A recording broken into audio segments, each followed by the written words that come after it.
Russian presidential election, and for the first time, voting will last for 3 days.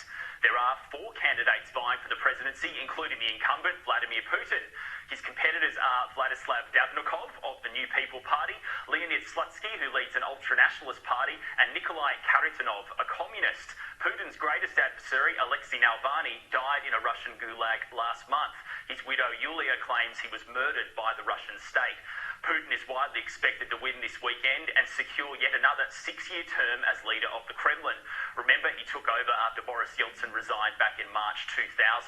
According to Reuters, there are paper ballots this weekend and electronic voting terminals. With people and officials there in that particular polling station. There is the potential for a runoff vote if no candidate wins more than 50% in the first round. However, with many of Mr. Putin's opponents unable to run, it does seem inevitable that Vladimir Putin will be re-elected without a need for that second ballot.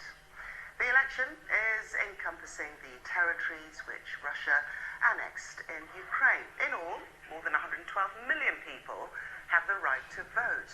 At the last election in 2018, Mr. Putin took more than 3/4 of the vote. Our Russia editor, Steve Rosenberg, has more on the issues surrounding this election. These days, when Vladimir Ovchinnikov paints Russia, the result is very dark. From a mountain of skulls and a dictator's ambition to this, Russia's war in Ukraine likened to Stalin's terror. The 86-year-old artist had taken his anti-war message onto the streets of Borlovsk, graffitiing "Stop the War." All these paintings were scrubbed out, and Vladimir fined twice for discrediting the Russian army. But he continues to speak out against the invasion of Ukraine.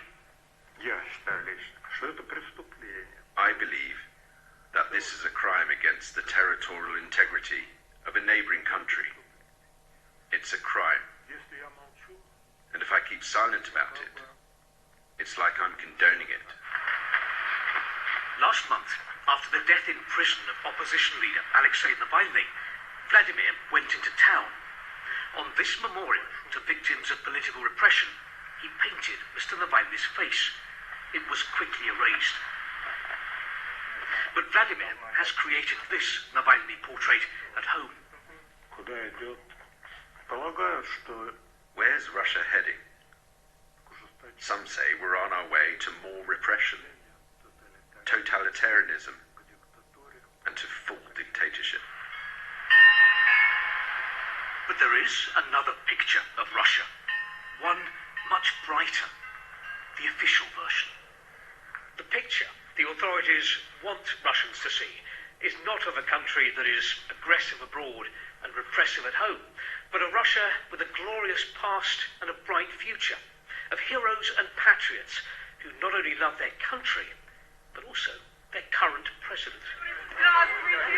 Instead of dictatorship, it's devotion to the leader on state TV and an action man president flying high and on course for an election landslide. Mind you, Vladimir Putin faces no serious challenge.